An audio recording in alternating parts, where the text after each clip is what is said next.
Mesdames et messieurs, bonsoir. Merci d'avoir choisi RTI 1 à la 1 de ce 20h. La campagne électorale en vue de la présidentielle du 31 octobre a débuté hier jeudi. Le candidat Alassane Ouattara du RHDP et Kono Kouadio-Bertin d'IKKB, candidats indépendants, sont sur le terrain. Ils ont lancé leur campagne aujourd'hui vendredi. Alassane Ouattara a donné le ton à Bouaké. KKB était à Divo dans le Lodjibois. En marge de la campagne pour la présidentielle, le Premier ministre Ahmed Bakayoko a inauguré à Bouaké l'agence régionale de la pharmacie de la santé publique. L'État ivoirien a réalisé cette structure sanitaire avec l'appui de ses partenaires au développement à hauteur de 7 milliards de francs CFA. La Côte d'Ivoire et ses partenaires accentuent la lutte contre la mortalité maternelle due à l'avortement clandestin. Le REPMASI, le réseau des professionnels des médias, des arts et des sports, tire la sonnette d'alarme. L'accent est mis sur la sensibilisation. Les hommes des médias sont mis à contribution dans la lutte. Ils suivent une formation. L'ancien président français Nicolas Sarkozy, interrogé pendant 4 jours par les juges en France, a de nouveau été mis en examen dans le cadre de l'affaire du financement libyen supposé de sa campagne présidentielle de 2007. L'ancien chef de l'État se dit victime d'un complot. Soyez la bienvenue sur RTI 1. Nous sommes vendredi 16 octobre, deuxième jour de campagne pour la présidentielle ivoirienne. Quelle ambiance, quel message des candidats avant le scrutin du 31 octobre. Vous en saurez davantage dans ce 20h.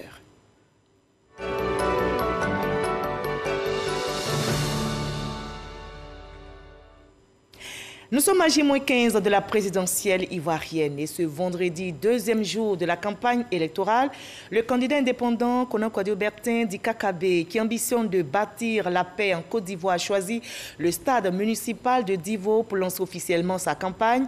Il a présenté les motivations de sa candidature et son programme de gouvernement. Flora Baloguei. C'est dans une ambiance de fête que s'est tenu ce meeting de lancement de la campagne du candidat Kouadio Konan-Bertin.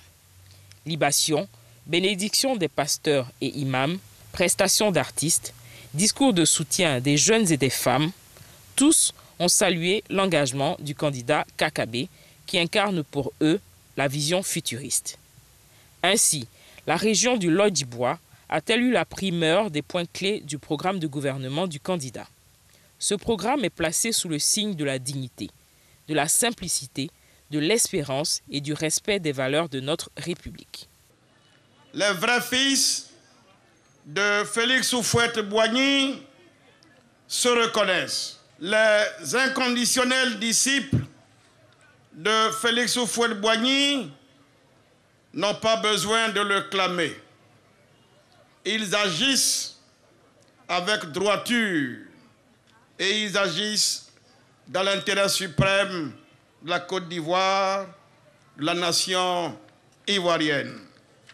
Plus de 27 ans que la Côte d'Ivoire a du mal à sortir de l'ornière. Désormais, une ère nouvelle commence.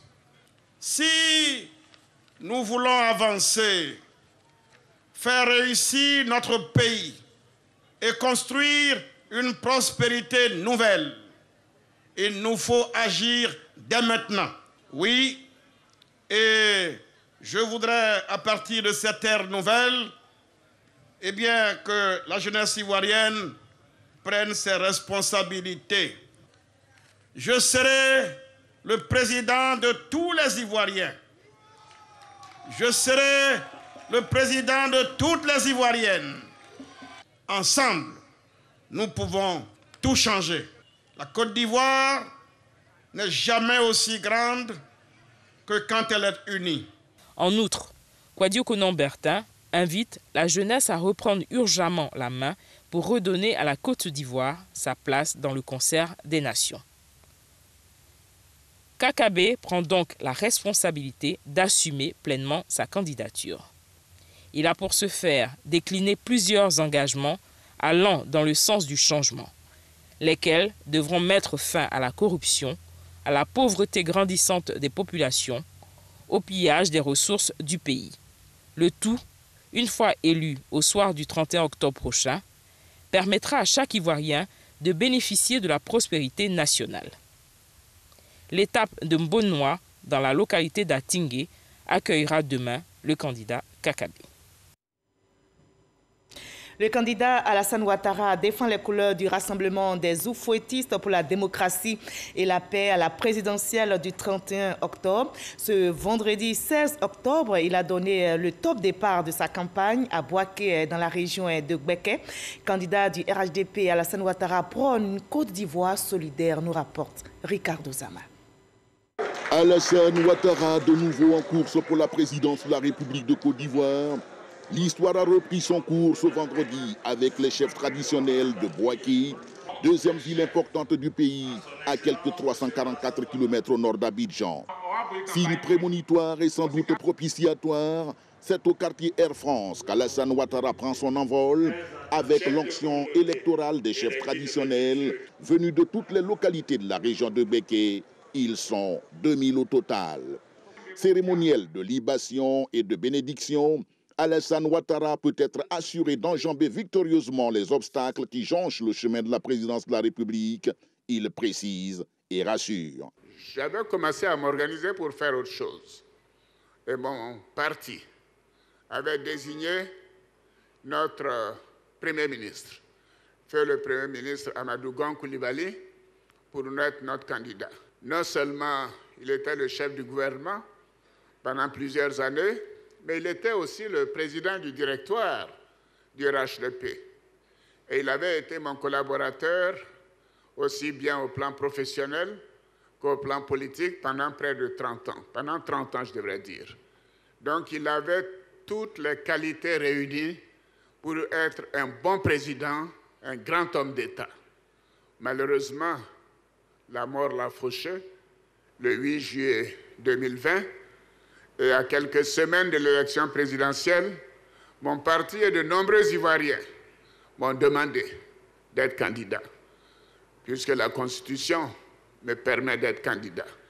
Donc j'ai accepté de faire cela par devoir citoyen et pour aider notre pays, pour la stabilité de la Côte d'Ivoire, pour la paix en Côte d'Ivoire et pour continuer le progrès impressionnant qui a été fait par l'équipe gouvernementale ici présente. Que les uns et les autres arrêtent de se faire des illusions.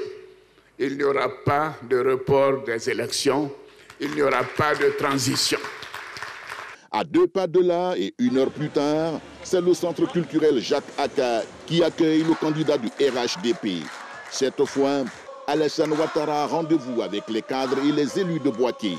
Ici également, le vocabulaire est fait de tous les termes qui rassemblent, ossifient la cohésion sociale et soutiennent le nouveau programme de gouvernement du chef de file du RHDP pour les années à venir. Au bout de la journée, c'est une place Alassane Ouattara aux allures d'accueil papal qui reçoit le candidat du RHDP. Accueil délirant, accueil parlant. Alassane Ouattara, de nouveau en course pour la présidence de la République de Côte d'Ivoire. Prochaine étape à l'intérieur du pays, Mans et la région des montagnes. Et je vous livre à présent ce communiqué qui vient de nous parvenir. Le ministre de l'Administration du Territoire et de la Décentralisation convie les partis et groupements politiques ayant pris part au dialogue politique sur le processus électoral 2020 à une séance de travail placée sous la présidence effective de M. le Premier ministre le samedi 17 octobre 2020 à 11 h dans la salle C de la primature. Cette rencontre portera sur le cadre d'organisation du scrutin présidentiel du 31 octobre 2020. Chaque parti ou groupement politique devra se faire représenter par 2 personnes. Communiqué signé de Sidiki Diakité, ministre de l'Administration du Territoire et de la Décentralisation. La campagne pour le scrutin présidentiel du 31 octobre suit son cours. Les différents acteurs et autres espaces publics changent de visage, vous allez le voir. C'est le cas à Abidjan où les affiches électorales envahissent les quartiers. Mais quel est le regard des populations sur la forme et les messages véhiculés par les candidats sur ces affiches? Nos équipes ont sillonné quelques communes du district d'Abidjan pour recueillir des avis. Le compte rendu est signé Jean Magagui. Nous sommes à Angré. À l'exemple de quelques quartiers de communes du district d'Abidjan, les affiches de candidats au scrutin présidentiel du 31 octobre prochain sont visibles. Du petit au grand format, elles occupent lentement les artères ou les abords des voies principales. Ces supports imprimés ne laisse pas indifférents les populations. Cette année 2020, la vote, je remarque que non, les affiches ne sont pas trop comme les années passées. Pour le moment, on ne voit pas d'affiches. Hein. Bon, c'est quelques... bon, c'est là que je viens de voir les affiches. On ne voit pas d'affiches. L'affiche électorale vise à favoriser l'élection de la personne ou du groupe qu'elle promeut. Un message sur l'affiche accompagne le cliché du candidat. À Cocody, comme dans la commune d'Abobo, les riverains font part de leurs préoccupations à ce sujet.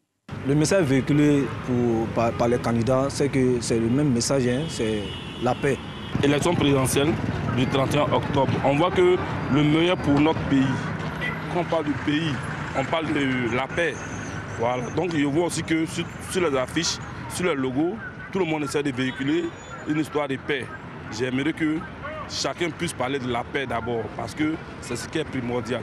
Outre son rôle d'annoncer le programme du candidat, l'affiche électorale est aussi la dernière image laissée dans les esprits des électeurs sur le chemin de l'isoloir. D'où l'importance de la soigner. Et à 2 semaines de la présidentielle, la distribution des cartes d'électeurs se poursuit. Contrairement au premier jour, certains centres enregistrent de l'affluence. Les agents de la commission électorale indépendante s'organisent tant bien que mal pour satisfaire tout le monde, nous dit Éric Goré. Thiemo Kojan fait son entrée dans un centre de la commission électorale indépendante. Il est là pour le retrait de sa carte d'électeur. Après avoir pris part aux formalités, il a enfin son document. Un document qui lui permettra de choisir son candidat. Un reçu d'enrôlement, ce qui est présenté avec ma carte d'identité, voilà ça. Dans ce centre, ceux qui n'ont pas encore retiré leur carte d'électeur sont impatients. Je suis venue matin, je n'ai pas eu, on m'a dit à 14h. 14h, je suis venue, ça fait 1 heure de temps ici, encore 6. Je n'ai pas encore eu. Nous sommes débordés, mais nous sommes en train de faire de nos mieux. On fait quand même. Depuis matin, on n'a pas pris pause. Normalement, on doit prendre pause de 13h à midi, mais on n'a pas pris pause. On continue avec. Puisqu'on voit que ça n'allait pas vite, mais on a essayé de sacrifier nos pauses pour eux. À l'image de ce centre de distribution des cartes d'électeurs, une bonne partie de la population ivoirienne veut s'exprimer le 31 octobre prochain. Même constat dans un autre centre. Depuis matin, on est là. Le rang ne bouge même pas. Ils ne sont pas beaucoup, là aussi, ils ne sont pas beaucoup. Ils sont là, je ne sais pas si c'est 2 personnes ou même 3 personnes. Ce rang que vous voyez derrière moi montre cet engouement ici dans ce centre. Les populations attendent leur tour afin de pouvoir retirer leur carte d'électeur et être donc au rendez-vous pour le 31 octobre prochain. Voilà, et comme annoncé donc par la commission électorale indépendante, la distribution des cartes d'électeurs est en cours et depuis mercredi. À Korogo, le retrait des cartes des électeurs se déroule très bien. Notre reporter Ami Sissoko a fait le constat pour vous dans plusieurs centres de retrait. Korogo, 3e jour du lancement de l'opération de retrait de cartes d'électeurs. Les électeurs se bousculent pour le retrait du sésame qui leur donnera accès aux différents scrutins. Du centre de vote du lycée moderne au groupe scolaire Jean de la Fosse en passant par le groupe scolaire Nanguin et Soba. Les électeurs sont au rendez-vous. Ils ne cachent pas leur joie de pouvoir accomplir dans quelques jours leur devoir citoyen. Je viens de retirer ma carte d'électeur. J'ai pu faire cette opération donc, sans grande difficulté. J'ai même été heureux de voir que plusieurs dizaines de nos concitoyens étaient déjà passés, eu égard donc à la liste d'émargement. Ça fait ma 2e fois que je suis venu. Il y avait la foule, je suis parti, je suis revenu. Je tiens à cette carte, il faut que je l'ai, comme tout citoyen ivoirien. Je viens de retirer ma carte d'électeur, d'abord pour accomplir mon devoir citoyen, ensuite pour voter pour la paix, la stabilité et le développement. Les agents mandatés par la commission électorale indépendante qui s'attellent aux vérifications avant de délivrer les cartes notent avec satisfaction le bon déroulement de l'opération. Comme il y a plusieurs noms, on les met par ordre alphabétique. Moi, je suis chargé de distribuer les thés. Comme vous le constatez, il y a beaucoup d'engouement. Les gens viennent retirer les cartes. Nous avons 5102 cartes d'électeurs à retirer à Jean de la Fosse. Hier, le 2e jour nous étions à 715 cartes d'électeurs retirées. Actuellement, nous sommes déjà à plus de 250. Donc, à ajouter à dehors les 700, nous sommes presque à 1000. Donc, pour les 3 jours déjà, je dirais que bon, nous tirons vers notre objectif. Même si tout se déroule bien, les agents n'ont pas manqué de souligner le nombre insuffisant de personnes commises à la distribution des cartes d'électeurs. La circonscription du Poro enregistre 303 839 cartes d'électeurs pour 477 centres de distribution. L'opération de retrait des cartes d'électeurs se poursuit jusqu'au mardi prochain. Quant à l'élection présidentielle, elle est prévue se tenir le 31 octobre 2020.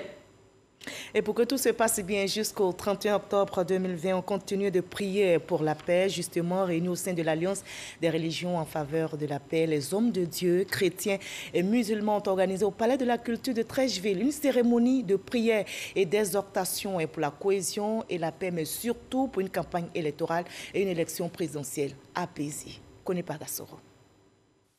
Fidèles et guides de toutes les congrégations religieuses réunies à la 1500 places du Palais de la Culture pour prier pour la paix et la cohésion sociale, mais surtout pour une campagne électorale et une élection présidentielle apaisée le 31 octobre prochain. Une initiative de l'Alliance des religions en faveur de la paix. Dieu vient à notre aide.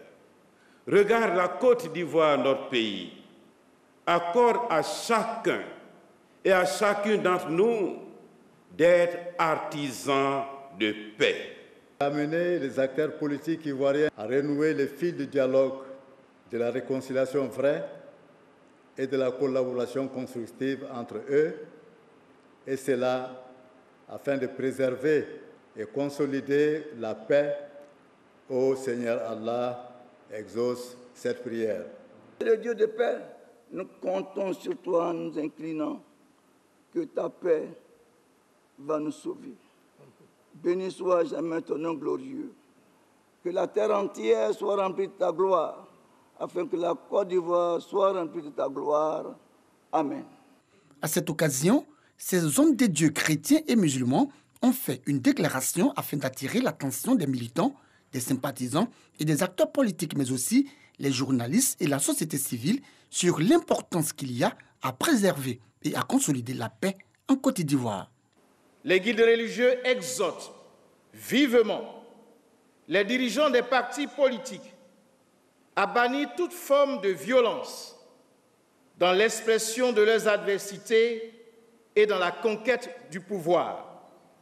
Les guides religieux invitent la presse à observer les règles d'éthique et de déontologie dans le traitement de l'actualité politique en vue de garantir un climat social apaisé. Les guides religieux invitent la société civile en général et la jeunesse ivoirienne en particulier à proscrire toute forme de violence et à faire preuve de retenue et de responsabilité. Cette cérémonie de prière a bénéficié du soutien du Premier ministre chef du gouvernement, représenté à cette cérémonie par l'un de ses plus proches collaborateurs. L'œcuménisme, le brassage de toutes ces congrégations religieuses constitue en réalité le vrai secret et le vrai succès de la Côte d'Ivoire. Le Premier ministre Ahmed Bakayoko m'a dit de vous dire que vous pouvez compter sur lui en tout lieu, en tout temps et en toutes circonstances. L'Alliance des religions en faveur de la paix entend dès l'ouverture de la campagne présidentielle investir le territoire national pour prôner les valeurs de paix, de tolérance, de non-violence et de vivre ensemble pour une Côte d'Ivoire plus harmonieuse. Et la paix est un trésor inestimable. Le médiateur de la République appelle aussi à une campagne électorale apaisée. Le contenu de la déclaration avec Walter Amadou Ouattara. Le 31 octobre prochain, les Ivoiriens se rendront aux urnes pour l'élection présidentielle. Au moment où s'ouvre la campagne électorale, je lance un appel à tous les acteurs de la vie politique ivoirienne à œuvrer pour une campagne électorale apaisée et un scrutin sans violence. À cet effet, J'encourage les autorités à prendre les mesures nécessaires pour contribuer à un climat électoral apaisé en garantissant aux candidats, à leurs militants et sympathisants des conditions de sécurité pour tous de nature à prévenir toutes sortes de violences. J'invite les candidats en compétition à cultiver la tolérance, la courtoisie et le bon ton dans les discours pendant la campagne électorale, à bannir les actes et autres comportements susceptibles de porter atteinte à la paix et à l'unité de la nation. J'appelle les partis politiques, les militants et sympathisants à une campagne électorale apaisée et respectueuse du jeu démocratique. Je demande aux journalistes et autres professionnels des médias de faire preuve de responsabilité dans le traitement des informations relatives à la campagne électorale et de s'abstenir de tout traitement de l'information susceptible d'inciter à la haine, au tribalisme et à la violence. Signé Adama Tungara, le médiateur de la République. Voilà, je rappelle que nous sommes vendredi 16 octobre, deuxième jour de campagne pour la présidentielle ivoirienne. Vous avez vu l'ambiance et surtout les messages de paix avant le scrutin du 31 octobre.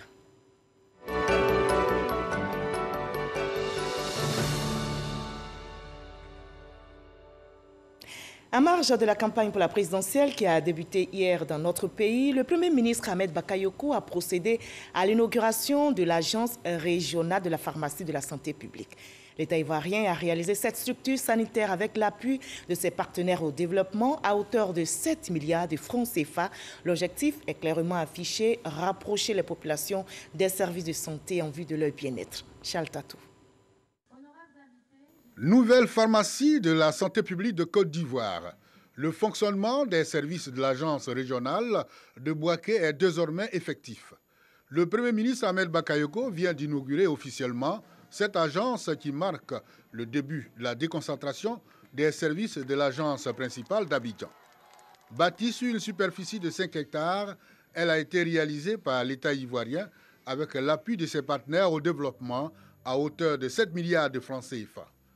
L'agence régionale de Bouaké vient améliorer l'approvisionnement des informations sanitaires des zones centre, nord et ouest du pays en médicaments, révèle le ministre de la Santé et de l'Hygiène publique. Cette antenne s'inscrit dans la décentralisation du système de santé et de distribution et c'est certainement le premier maillon d'autres antennes régionales qui verront le jour. Après Bouaké, on pense déjà à Gagnoa, et puis après à Bangourou. Donc aujourd'hui, le système de santé, en tout cas, le médicament, est censé être accessible à toutes les populations, disponible et surtout à moins de coûts et de qualité. Pour le Premier ministre Ahmed Bakayoko, le chef de l'État Alassane Ouattara a donné des instructions. Bien souvent, nos compatriotes ont eu accès à des médicaments dans de mauvaises conditions. Les médicaments ont fait plus de tort à notre santé et aujourd'hui, avec cette agence qui est le fruit d'un partenariat entre le gouvernement de Côte d'Ivoire, le gouvernement français, à travers les agences l'AFD et le mécanisme CDD, de même que les partenariats avec l'Union européenne et le Fonds mondial, nous sommes très fiers de venir ici à Bouaké, servir toute la zone centre-nord-ouest du pays. Et le président a donné des instructions pour que tous ces programmes, dans tous ces domaines qui touchent à la vie des Ivoiriens, soient déconcentrés, c'est-à-dire soient rapprochés de ces populations. Après la coupure du ruban, le Premier ministre Ahmed Bakayoko a effectué une visite guidée pour apprécier l'entrepôt et les magasins de médicaments. Cette agence contribuera également au développement d'un service de proximité. Elle couvrira, en matière de livraison des médicaments, 34 districts sanitaires, un CHU, 27 hôpitaux généraux, 800 formations sanitaires de base et 161 maternités. Et la Côte d'Ivoire qui aspire à la paix et au développement s'engage contre le coronavirus. Les messages de sensibilisation se poursuivent pour contrer ce virus mortel.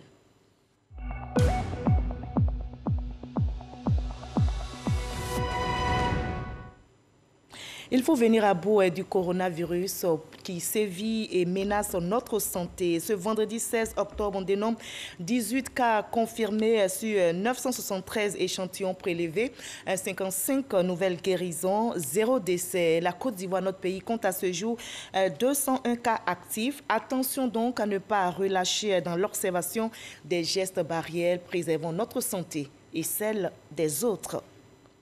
La Côte d'Ivoire et ses partenaires accentuent justement la lutte contre la mortalité maternelle due à l'avortement clandestin. Le REP-MASI, le réseau des professionnels des médias, des arts et des sports tire la sonnette d'alarme. L'accent est mis sur la sensibilisation. Les hommes des médias sont mis à contribution dans la lutte. Ils suivent à cet effet une formation, nous dit Jean Magagui. La Côte d'Ivoire, selon l'OMS, occupe la 17e place sur 25 pays en termes de mortalité maternelle. En clair, 614 décès sur 100 000 naissances. 18% des cas sont dus à l'avortement clandestin. L'on sait également que 61% des femmes en Côte d'Ivoire ont déjà eu recours à l'avortement. D'ailleurs, ces mêmes chiffres révèlent que 288 250 femmes de 15 à 49 ans optent pour la même pratique par an.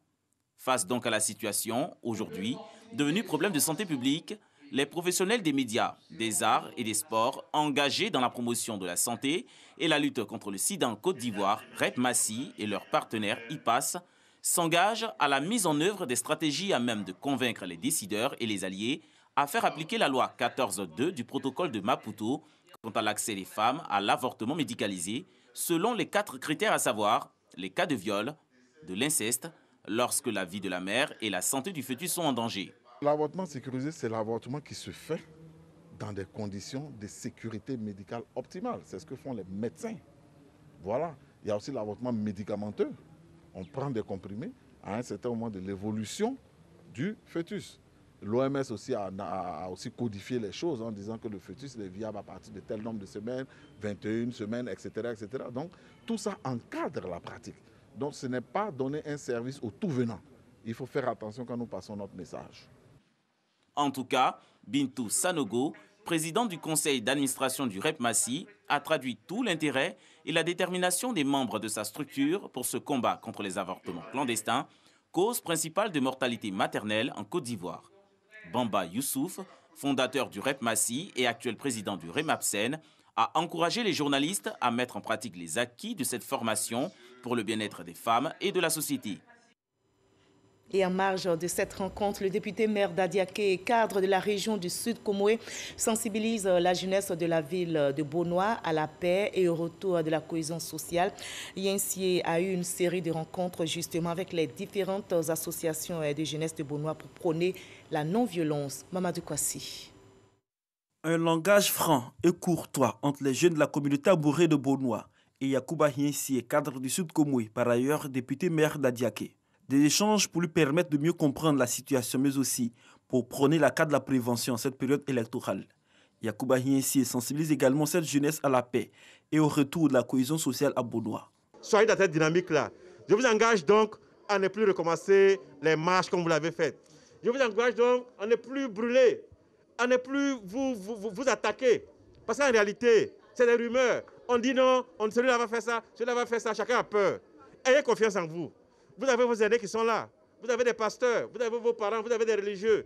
Quand il y a le doute, remettez-vous à vos parents. Que la jeunesse que vous êtes là, que vous soyez épris de paix, de dialogue et de développement. Après cette phase, ce sont les jeunes de la communauté malinké qui reçoivent Yacouba Yensié et sa délégation, composée de cadres et d'élus de la région du Sud Comoé.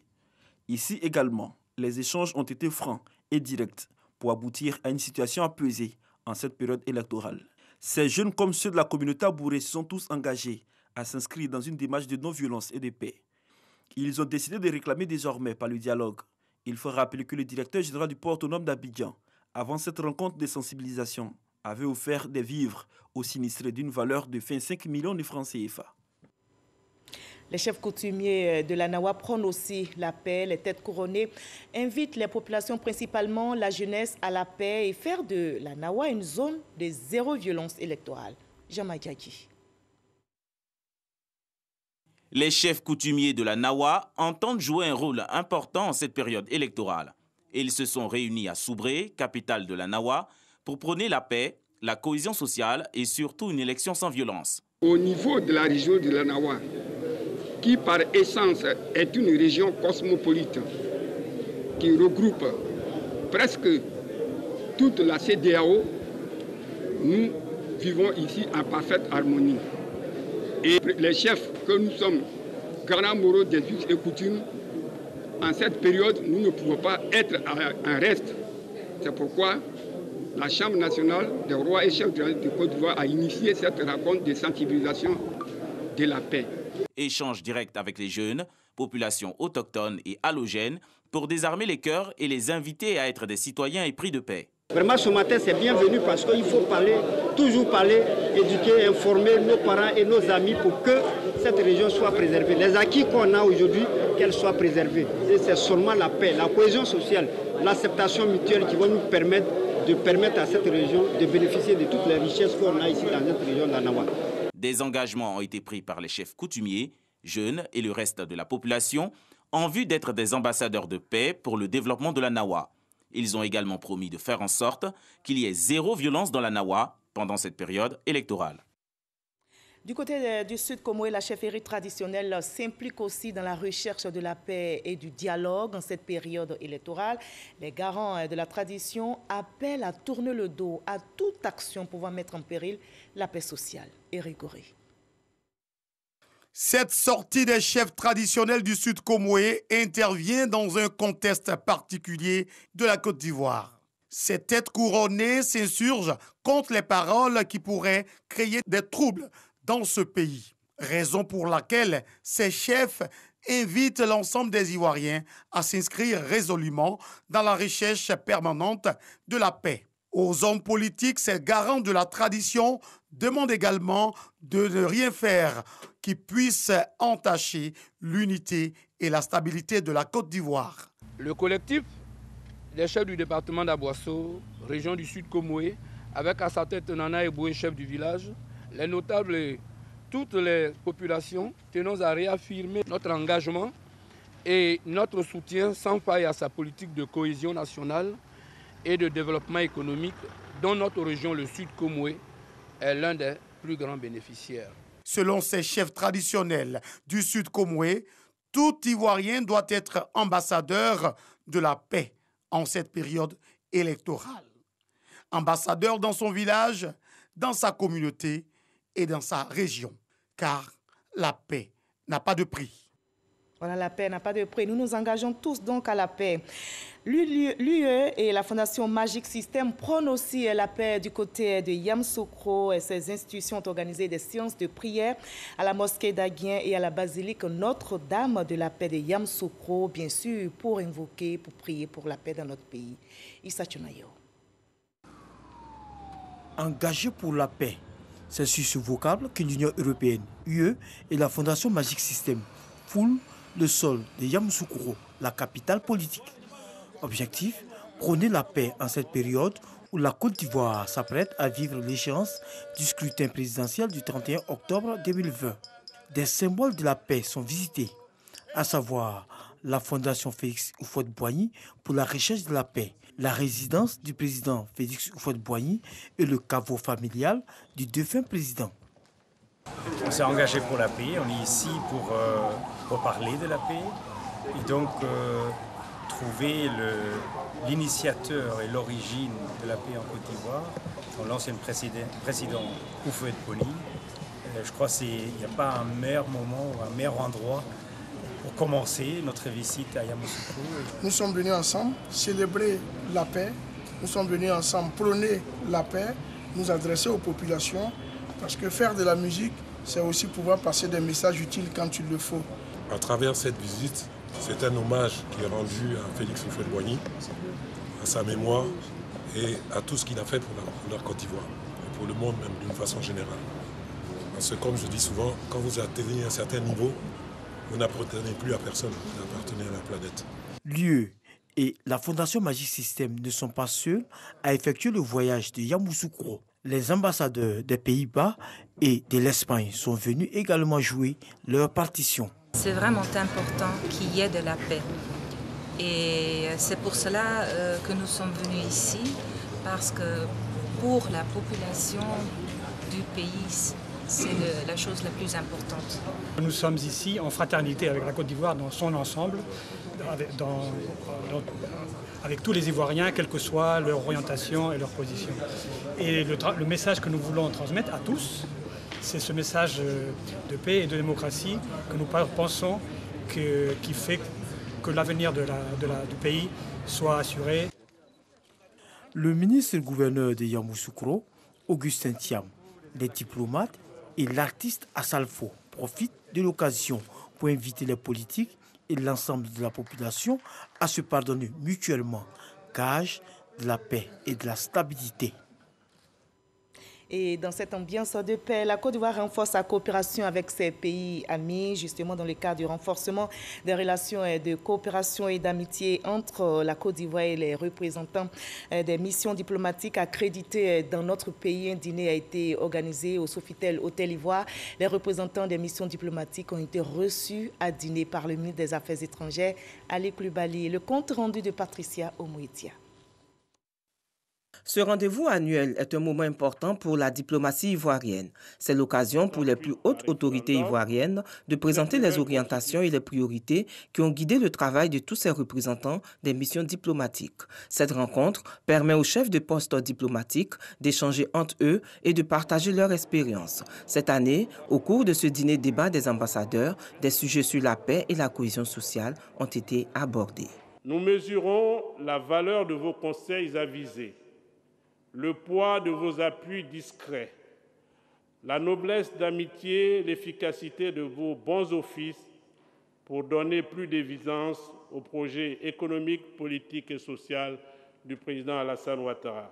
Dès son accession à la magistrature suprême, le président Alassane Ouattara a affiché de grandes ambitions, mettre en place des institutions qui garantissent à la fois cohésion sociale, réconciliation nationale et stabilité dans la paix, ainsi que le respect des diversités religieuses et régionales.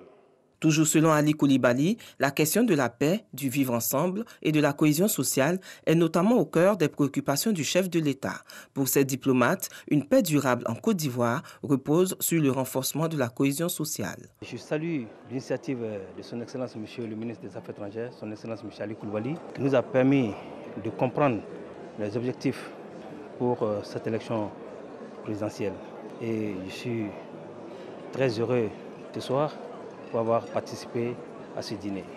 Nous espérons que la stabilité va prévaloir, la paix va prévaloir, plus bien-être des populations de la sous-région. Passant en revue les actions de développement posées par le président de la République Alassane Ouattara, le ministre des Affaires étrangères a souhaité la réalisation d'un nouveau type de partenariat stratégique, avec comme profit l'égalité et la confiance réciproque sur le plan politique, la coopération conduite dans l'esprit gagnant-gagnant sur le plan économique et le renforcement des échanges sur le plan culturel. Et cette autre nouvelle qui devrait régir la direction générale du budget et des finances, cette direction disposera de nouveaux bureaux dans la commune du Plateau. Le ministre du budget et du portefeuille de l'État a posé la première pierre du bâtiment annexe de la tour F de la cité financière. Et ce sera un immeuble de 13 étages avec plus de 200 bureaux. Les travaux vont coûter plus de 14 milliards de francs CFA. Mahama Traoré. Moussa Sanogo pose la première pierre du bâtiment annexe de la tour F de la cité financière, un immeuble de 13 étages qui abritera les bureaux supplémentaires de la Direction générale du budget et des finances. Plusieurs motifs justifient sa construction. Que la tour F de la cité financière présente aujourd'hui, après 50 ans de fonctionnement, de nombreuses insuffisances, à savoir la vétusté des locaux, la dégradation très avancée des installations techniques, entraînant une insécurité quasi permanente pour le personnel et le matériel de travail, ainsi que l'exiguïté des locaux face aux effectifs sans cesse croissants. L'édifice verra le jour dans 2 ans avec plus de 200 bureaux, 2 niveaux de sous-sol et 4 salles de conférence. Le ministre du budget et du portefeuille de l'État se réjouit de l'aboutissement d'un tel projet. Avec notre basculement en mode budget programme, la nécessité de renforcer tout ce qui est relatif au suivi et au contrôle des activités, la Direction générale du budget et des finances va avoir un rôle encore plus important dans notre écosystème financier. Donc il importe que les agents puissent travailler dans les meilleures conditions, qu'ils aient la très bonne motivation pour exécuter leur travail et nous permettre d'obtenir les résultats voulus.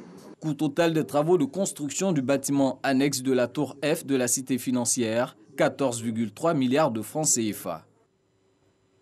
Et le développement est en marche dans notre pays. Le ministre de l'Environnement et du Développement durable, Joseph Sekaseka, vient d'inaugurer les travaux de bitumage, les travaux de bitumage de la voie de la ville d'Agou. Ce projet est la matérialisation du programme national de développement PND 2016-2020. Le reportage d'Herman Niamien. Dans exactement 2 mois, la ville d'Agou connaîtra un nouveau visage. La voie principale menant à la ville et certaines rues de la commune seront bitumées. Un projet de l'État qui s'inscrit dans le programme national de développement PND 2016-2020 qui stipule que tous les chefs-lieux des régions et les chefs-lieux de préfecture vont bénéficier de voiries bitumées. Vous avez le plan synoptique, le PK0, c'est-à-dire le point départ par de la grande voie nationale, la A1, jusqu'au carrefour Boudépé. C'est-à-dire pratiquement toute la traversée urbaine d'Agou sera bitumée pour 3,2 km. C'est un ouf de soulagement pour la population qui attendait depuis des années ce moment. C'est d'abord un sentiment de joie parce qu'effectivement, les populations avaient, dès ma prise de fonction, c'était vraiment le vœu le plus cher au niveau des parents. Et aujourd'hui, cela devient une réalité. Et donc, je pense que c'est aussi l'occasion de dire merci au gouvernement. C'est le ministre de l'Environnement et du Développement durable, Joseph Sekaseka, représentant le ministre d'État, secrétaire général de la présidence Patrick Hachi, qui a donné le premier coup de pelle pour ces travaux. Le président de la République, dans sa politique, a décidé de mettre l'homme au centre de tout ce qu'il fait. Et aujourd'hui, la population d'Agou, la commune d'Agou, va bénéficier d'infrastructures en termes de routes. Nous avons posé la première pierre et nous pensons que dans quelques jours, la ville d'Agou aura un autre visage pour le bonheur des populations. Le coût de ces travaux est estimé à près de 2 milliards de francs CFA, entièrement financé par le Fonds d'entretien routier. En plus du bitumage des voiries, les pistes d'accès aux différents villages de la localité vont également bénéficier des reprofilages lourds. Le ministre des Eaux et Forêts, Alain Richard Donvaï, vient d'inaugurer le château d'eau de Gagoré dans la région du Lodibois. Véritable soulagement pour la population, nous rapporte Walter Amadou Ouattara. Gagoré, une sous-préfecture située à 28 km de la commune de Lakota, souffrait d'un déficit en eau potable. Actuellement, pompe là, c'est rouge, on ne peut pas boire. Donc, comme on ne peut pas boire, il y a des fois on prend l'eau au puits. Aujourd'hui, c'est un mauvais souvenir. Le conseil régional du Lodibois a réalisé un château d'eau d'une capacité de 39 mètres cubes à hauteur de 119 millions de francs CFA. La réalisation de cette infrastructure, tant attendue par tous, a toujours constitué pour le Conseil régional une priorité. Depuis la création de la sous-préfecture en 2010, ce rêve, on a une réalité. Ce château d'eau va combler un déficit parce que nos populations en avaient terriblement besoin. Ici à Gagoré, la population est paisible, elle est dans la paix et elle profite du programme social du gouvernement. Après l'électrification, après le collège moderne, aujourd'hui, c'est le château d'eau. Je félicite encore le conseil régional qui a pu programmer cette construction. Les populations sont bien sûr satisfaites, mais nous sommes encore plus, parce que l'eau potable, c'est la vie, et c'est les maladies qui vont reculer, c'est la santé qui va être améliorée. Et pour cela, nous disons encore merci donc, au président de la République qui inspire par sa vision toutes nos réalisations. Au terme de cette cérémonie d'inauguration, un planting d'arbres a été lancé par le ministre des Eaux et Forêts. Je vous invite maintenant à voir la deuxième étape de la campagne de proximité menée par l'Agence de gestion foncière AFOR à Méagui, grande zone de production agricole en vue de la sécurisation des terres villageoises. En présence donc des autorités administratives et coutumières, le directeur général de l'AFOR, Cheikh Daniel Bamba, a expliqué la nécessité de délimiter l'espace foncier rural. L'enseigne Bakayoko. Au cours de cette campagne de sensibilisation à Méagui, importante zone de production agricole, les autorités ont expliqué le dispositif réglementaire qui gouverne les relations entre les propriétaires du domaine foncier rural et les exploitants venus d'ailleurs. L'on peut vous autoriser à pratiquer des cultures, même pérennes, sur des terres du clan, de la communauté ou du lignage. Vos descendants peuvent hériter du fruit de votre travail, et ce, de génération à génération. Mais la terre demeure la propriété du clan, de la communauté ou du lignage. C'est pour formaliser ce dispositif sur le terrain que l'Agence de gestion foncière jette les bases de la délimitation des territoires villageois, prescrit le certificat foncier et la consolidation des droits concédés comme action prioritaire. Il s'agit de favoriser la nécessaire entente entre les villages tuteurs et les villages installés, de clarifier la responsabilité des comités villageois de gestion foncière, ainsi que le rôle central du corps préfectoral.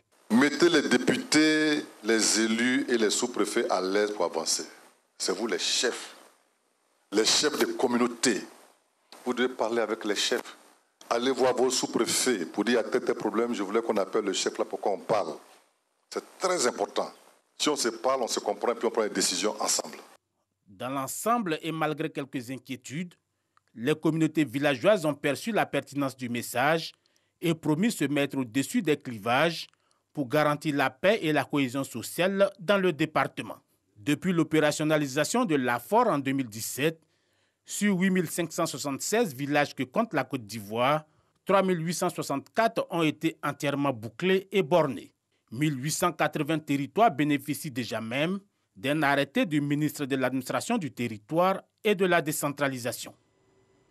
Et c'est la fin des formations pour 238 élèves officiers issus de la 31e promotion de l'Académie régionale des sciences et techniques de la mer. C'est le ministre de la Sécurité et de la Protection civile, le général Vagondo Diomandé, qui a procédé au baptême de ces élèves qui sont désormais aptes à concourir à l'animation de la marine marchande et du monde industriel de la sous-région. On retrouve l'enseigne Bakayoko. Au nombre de 238, tous ces officiers sont issus de l'École supérieure des transports maritimes et de l'École supérieure de navigation.